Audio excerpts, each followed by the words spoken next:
प्यारे बच्चों good morning. मैं Sapandeep Kaur math mistress government high school Lehal block Dhariwal 1 district Gurdaspur तो ਅੱਜ ਅਸੀਂ ਨੈਕਸਟ ਅਸਾਈਨਮੈਂਟ ਮੈਥ ਦੀ ਕਰਾਂਗੇ ਜਿਹਦੇ ਵਿੱਚ ਅਸੀਂ ਰਿਵੀਜ਼ਨ ਕਰਾਂਗੇ ਪੈਸ ਦੇ ਕੁਝ ਕੁਐਸਚਨਸ। ਬੱਚਿਓ ਦੇਖਣ ਦੇ ਵਿੱਚ ਆਇਆ ਕਿ ਜਿਹੜਾ ਸਤੰਬਰ ਦੇ ਵਿੱਚ ਪੈਸ ਦਾ ਬਾਈ ਮੰਥਲੀ ਪੇਪਰ ਹੋਇਆ ਸੀਗਾ ਉਹਦੇ ਵਿੱਚ ਮੈਕਸਿਮਮ ਬੱਚਿਆਂ ਨੇ ਕੁਝ ਪਾਰਟਿਕੂਲਰ ਟੌਪਿਕਸ ਦੇ ਉੱਪਰ ਗਲਤੀਆਂ ਕੀਤੀਆਂ ਹੋਈਆਂ ਨੇ, ਉਹਨਾਂ ਕੁਐਸਚਨਸ ਨੂੰ ਗਲਤ ਸੋਲਵ ਕੀਤਾ ਹੋਇਆ ਹੈ।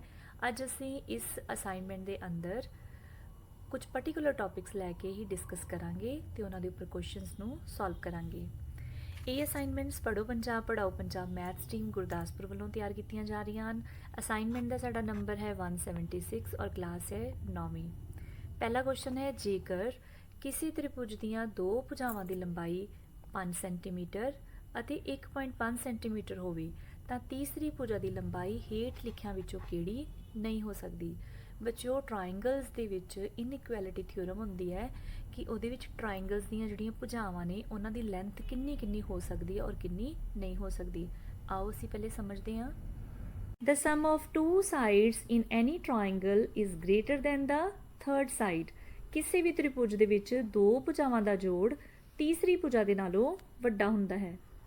ਜੇਕਰ ਦੋ ਭੁਜਾਵਾਂ ਦੀ ਲੰਬਾਈ ਤੀਸਰੀ ਨਾਲੋਂ ਵੱਡੀ ਹੋਵੇਗੀ ਫਿਰ ਹੀ ਇੱਕ ਟਰਾਇੰਗਲ ਬਣੇਗੀ। ਜੇਕਰ ਦੋ ਭੁਜਾਵਾਂ ਦਾ ਜੋੜ ਤੀਸਰੀ ਨਾਲੋਂ ਛੋਟਾ ਹੋਵੇਗਾ ਤੇ ਉਹ ਟਰਾਇੰਗਲ ਨਹੀਂ ਬਣੇਗੀ।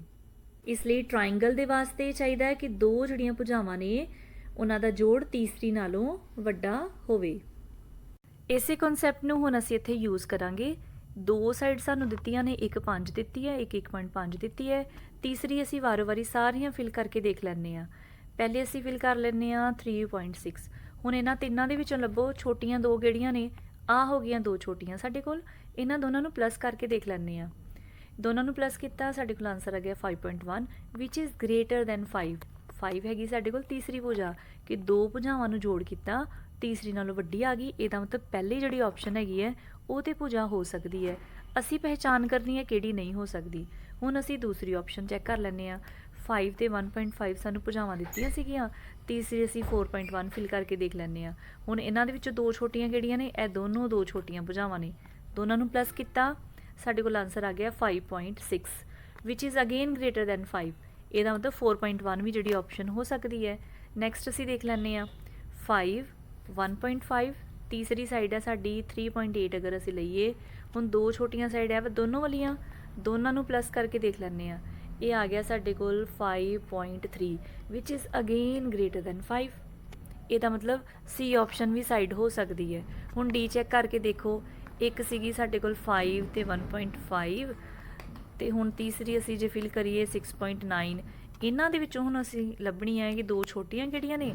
ਆ ਹੋ ਗਈਆਂ ਬੱਚੋ ਦੋ ਛੋਟੀਆਂ 5 ਤੇ 1.5, ਦੋਨਾਂ ਨੂੰ ਪਲੱਸ ਕੀਤਾ ਆਨਸਰ ਕਿੰਨਾ ਆ ਗਿਆ ਸਾਡੇ ਕੋਲ 6.5 ਵਿਚ ਇਜ਼ ਲੈਸ ਦੈਨ 6.9। ਇਹ ਤੀਸਰੀ ਭੁਜਾ ਦੇ ਨਾਲੋਂ ਦੋਨਾਂ ਦਾ ਜੋੜ ਛੋਟਾ ਹੋ ਗਿਆ। ਇਹਦਾ ਮਤਲਬ ਸਾਡੇ ਕੋਲ ਇੱਥੇ ਰਾਈਟ ਜਿਹੜੇ ਆਨਸਰ ਆਏਗਾ ਉਹ ਆਏਗਾ 6.9 ਸੈਂਟੀਮੀਟਰ ਲੈਂਥ ਤੀਸਰੀ ਸਾਈਡ ਦੀ ਨਹੀਂ ਹੋ ਸਕਦੀ ਤੇ ਸਾਡੇ ਕੋਲ ਫਿਰ ਰਾਈਟ ਆਨਸਰ ਆ ਗਿਆ ਆਪਸ਼ਨ ਨੰਬਰ ਡੀ। ਹੁਣ ਅਸੀਂ ਇਸੇ ਤਰ੍ਹਾਂ ਨੈਕਸਟ ਕੁਐਸਚਨ ਕਰਦੇ ਹਾਂ। ਸੈਕਿੰਡ ਕੁਐਸਚਨ ਹੈ PQR ਟਰਾਇੰਗਲ।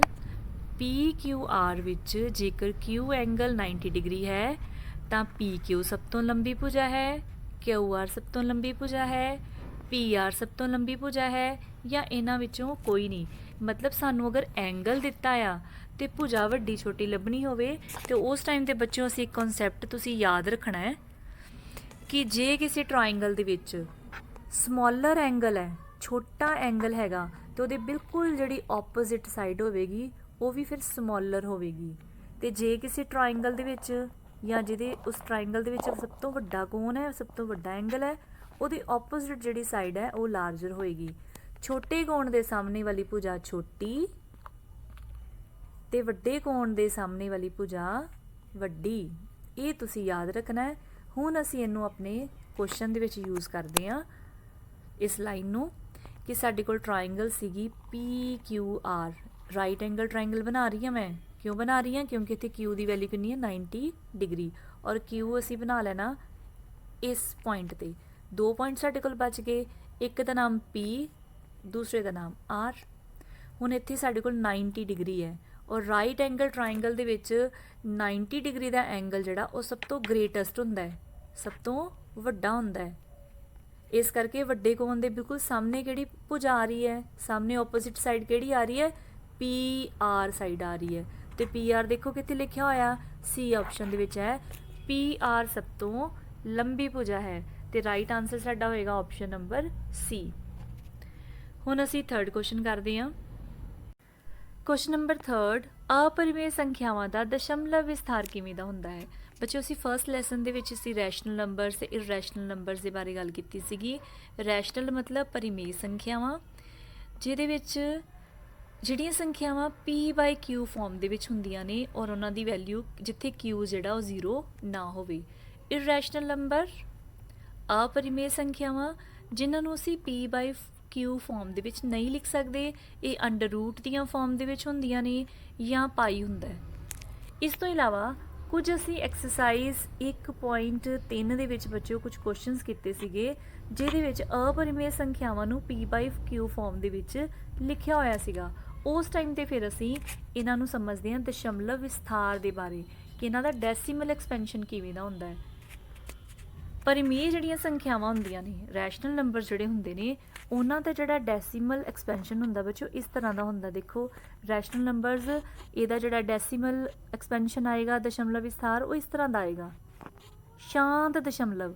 ਕਿ ਦਸ਼ਮਲਵ ਬਣ ਗਿਆ, ਠੀਕ ਹੈ, ਦਸ਼ਮਲਵ ਵਾਲੀਆਂ ਸੰਖਿਆਵਾਂ ਬਣ ਗਈਆਂ ਲੇਕਿਨ ਉਹ ਸ਼ਾਂਤ ਹੋ ਗਈਆਂ, ਟਰਮੀਨੇਟਿੰਗ, ਠੀਕ ਹੈ, ਰੁਕ ਗਈਆਂ। ਜਿਸ ਤਰ੍ਹਾਂ ਜਿਨ੍ਹਾਂ ਦਾ ਰਿਮਾਈਂਡਰ 0 ਆ ਗਿਆ, ਬਾਅਦ ਚੋਂ ਜਿਨ੍ਹਾਂ ਦਾ ਰਿਮਾਈਂਡਰ 0 ਆ ਜਾਂਦਾ ਹੈ ਉਹਨੂੰ ਅਸੀਂ ਕਹਿੰਦੇ ਸ਼ਾਂਤ ਦਸ਼ਮਲਵ, ਔਰ ਇਹ ਰੈਸ਼ਨਲ ਨੰਬਰਸ ਦੇ ਵਿੱਚ ਹੁੰਦਾ ਹੈ।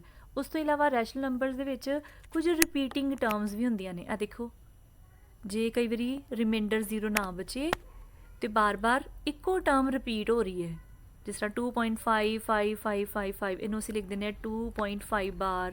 ਇਸੇ ਤਰ੍ਹਾਂ ਦੋ ਟਰਮਸ ਵੀ ਰਿਪੀਟ ਹੋ ਸਕਦੀਆਂ ਨੇ, 1.32 32 32, ਇਹ ਬਾਰ-ਬਾਰ ਰਿਪੀਟ ਹੋ ਰਹੀਆਂ ਨੇ।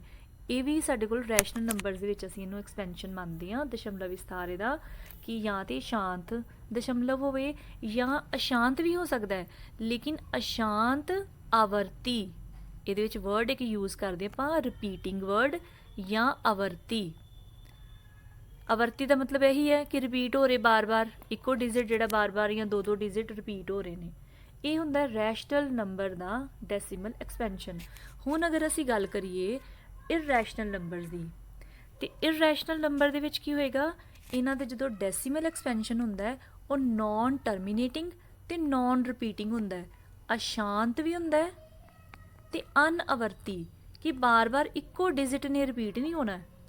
ਅਣਆਵਰਤੀ, ਕਿ अपरिमेय ਸੰਖਿਆਵਾਂ ਦਾ ਦਸ਼ਮਲਵ ਜਿਹੜਾ ਵਿਸਥਾਰ ਹੈ ਅਸ਼ਾਂਤ ਅਨਆਵਰਤੀ ਹੁੰਦਾ ਹੈ, ਨੌਨ ਟਰਮੀਨੇਟਿੰਗ ਤੇ ਨੌਨ ਰਿਪੀਟਿੰਗ। ਫॉर एग्जाम्पल जिस तरह पाई की वैल्यू है 22/7, इनू अगर असी डिवाइड करके देखेंगे ਇਹਦਾ आंसर आएगा 3.14159265। मतलब कोई भी टर्म जी है देखो इतों तक रिपीट नहीं हो रही और एक कभी भी रिपीट नहीं होंगी। इस करके जो पाई है वो अपरिमेय संख्या है, एक इरैशनल नंबर है। इस तरह अगर असी √2 ਨੂੰ देखिए 1.41421335, मतलब कोई भी ਜਿਹੜਾ ਡਿਜਿਟ ਹੈਗਾ ਉਹ ਰਿਪੀਟ ਨਹੀਂ ਹੋ ਰਿਹਾ ਡੈਸੀਮਲ ਤੋਂ ਬਾਅਦ। ਇਸ ਕਰਕੇ ਅਸੀਂ ਕਹਿ ਸਕਦੇ ਹਾਂ ਕਿ ਜਿਹੜਾ अपरिमेय ਸੰਖਿਆਵਾਂ ਹੁੰਦੀਆਂ ਨੇ ਉਹਨਾਂ ਦਾ ਦਸ਼ਮਲਵ ਵਿਸਥਾਰ ਅਸ਼ਾਂਤ ਅਨਆਵਰਤੀ ਹੁੰਦਾ ਹੈ। ਇੱਥੋਂ ਹੁਣ ਅਸੀਂ ਆਪਣੇ ਆਨਸਰ ਤੇ ਪਹੁੰਚਾਂਗੇ ਕਿ ਸਾਡਾ ਆਨਸਰ ਦੇ ਵਿੱਚ ਕਿਹੜੀ ਆਪਸ਼ਨ ਆਏਗੀ ਕਿ अपरिमेय ਸੰਖਿਆਵਾਂ ਦਾ ਦਸ਼ਮਲਵ ਵਿਸਥਾਰ D ਆਪਸ਼ਨ ਅਸ਼ਾਂਤ ਅਨਆਵਰਤੀ ਹੁੰਦਾ ਹੈ, option number D। Next question ਹੈਗਾ परिमेय संख्यावां ते अपरिमेय संख्यावां दी गुणा करन ते की प्राप्त हुंदा है। एक पासे रैशनल नंबर, एक पासे इरैशनल नंबर, भावें उन्हां नूं बच्चों मल्टीप्लाई करो, प्लस करो, माइनस करो या डिवाइड करो, उहदा जिहड़ा रिजल्ट हुंदा है वो इरैशनल नंबर ही हमेशा हुंदा है। इहनूं तुसीं याद रखना है कि परिमेय ते अपरिमेय संख्यावां दी भावें गुणा करो, भावें कुछ भी करो, इन्होंने प्लस माइनस डिवाइड करो, उन्होंने हमेशा जो आंसर होंदा है वो अपरिमेय संख्या ही होंदी है, always irrational number. Next last question of this assignment is दिते त्रिभुज दीयां भुजावां दा सही विकल्प चुनो। कि सानू एक ट्रायंगल दिती है, ਉਹਦੇ ਬਾਰੇ ਕੁਝ ਨੀਚੇ 4 ਆਪਸ਼ਨਸ ਦਿੱਤੀਆਂ ਨੇ, ਉਹਨਾਂ ਵਿੱਚੋਂ ਅਸੀਂ ਕੁਛ ਇਹਦਾ ਲੱਭਣਾ ਹੈ ਕਿ ਕਿਹੜੀ ਆਪਸ਼ਨ ਜਿਹੜੀ ਸਹੀ ਹੋ ਸਕਦੀ ਹੈ। ਹੁਣ ਟਰਾਇੰਗਲ ਦੇ ਵਿੱਚ ਕਿਹੜੀ ਕਿਹੜੀ ਇਨਫੋਰਮੇਸ਼ਨ ਦਿੱਤੀ ਹੈ, ਇੱਕ ਤਾਂ ਵਿੱਚ 3 ਐਂਗਲਸ ਦਿੱਤੇ ਹੋਏ ਨੇ, 3 ਐਂਗਲਸ, ਤੇ ਇੱਥੇ ਲਿਖਿਆ ਹੋਇਆ ADP। ਇਹ ਜਿਹੜੇ ਅਲਫਾਬੈਟਸ ਨੇ ਇਹ ਹੈਗੇ ਨੇ ਇਹਦੀਆਂ ਭੁਜਾਵਾਂ ਦੇ ਬਾਰੇ ਦੱਸਿਆ ਹੋਇਆ ਕਿ ਇਹਨਾਂ ਦੀ ਭੁਜਾਵਾਂ ਦੇ ਨਾਮ ਹੈ। ਕਿਸੇ ਦਾ ਨਾਮ ਹੈਗਾ A, ਕਿਸੇ ਦਾ ਨਾਮ D, ਕਿਸੇ ਦਾ ਨਾਮ P। ਹੁਣ ਅਗਰ ਅਸੀਂ ਆਨਸਰ ਵੱਲ ਦੇਖੀਏ ਕਿ ਇੱਥੇ ਕੋਈ ਆਰਡਰਸ ਲਿਖੇ ਹੋਏ ਆ, ਡਿਸੈਂਡਿੰਗ ਜਾਂ ਅਸੈਂਡਿੰਗ ਆਰਡਰ ਲਿਖੇ ਹੋਏ ਨੇ। ਅਸੀਂ ਹੁਣ ਲੱਭਣਾ ਹੈ ਕਿ ਵੱਡਾ ਕਿਹੜਾ ਤੇ ਛੋਟੀ ਕਿਹੜੀ ਭੁਜਾ ਹੈਗੀ ਹੈ, ਕਿਹੜੀ ਭੁਜਾ ਵੱਡੀ ਹੈ ਐਂਗਲ ਦੇ ਹਿਸਾਬ ਨਾਲ ਤੇ ਕਿਹੜੀ ਭੁਜਾ ਛੋਟੀ ਹੈਗੀ ਹੈ। ਹੁਣ ਮੈਂ ਤੁਹਾਨੂੰ ਸਿਖਾਇਆ ਸੀਗਾ ਕਿ ਜੇ ਛੋਟਾ ਐਂਗਲ ਹੋਏਗਾ ਤੇ ਉਹਦੇ ਸਾਹਮਣੇ ਵਾਲੀ ਜਿਹੜੀ ਭੁਜਾ ਹੋਏਗੀ ਉਹ ਛੋਟੀ ਹੋਵੇਗੀ। ਸਭ ਤੋਂ ਛੋਟਾ ਕਿਹੜਾ ਸਾਡੇ ਕੋਲ ਇੱਥੇ 45 ਡਿਗਰੀ, ਇਹਦੇ ਸਾਹਮਣੇ ਵਾਲੀ ਜਿਹੜੀ ਸਾਈਡ ਹੈਗੀ ਹੈ A, ਇਟ ਮੀਨਸ A ਸਭ ਤੋਂ ਛੋਟੀ ਹੋਏਗੀ। ਹੁਣ ਸਭ ਤੋਂ ਵੱਡੀ ਦੇਖ ਲਓ, ਵੱਡਾ ਐਂਗਲ ਕਿਹੜਾ ਸਾਡੇ ਕੋਲ 70 ਡਿਗਰੀ, ਉਹਦੇ ਬਿਲਕੁਲ ਆਪੋਜ਼ਿਟ ਕਿਹੜੀ ਸਾਈਡ ਹੈਗੀ ਹੈ D, ਇਟ ਮੀਨਸ D ਹੋਏਗੀ ਸਭ ਤੋਂ ਵੱਡੀ। ਤੇ ਫਿਰ ਸੈਂਟਰ ਵਾਲੀ ਕਿਹੜੀ ਹੋਗੀ ਸਾਡੇ ਕੋਲ P। ਹੁਣ ਦੇਖ ਲਓ A, P ਤੇ D ਕਿਹੜਾ ਆਰਡਰ ਹੈਗਾ, A is less than P is less than D ਵਾਲਾ। ਦੇਖੋ ਜ਼ਰਾ ਆਪਸ਼ਨ ਚਾਰੋਂ ਚੈੱਕ ਕਰੋ, ਕਿੱਥੇ ਲਿਖਿਆ ਹੋਇਆ ਵਾਲਾ ਆਪਸ਼ਨ B ਆਪਸ਼ਨ ਹੈਗੀ ਹੈ, A is less than P is less than D। ਇਹ ਸਾਡਾ ਫਿਰ ਹੋਏਗਾ ਰਾਈਟ ਆਨਸਰ। ਬੱਚਿਓ ਇਹ ਸੀਗੀ ਸਾਡੀ ਅਸਾਈਨਮੈਂਟ।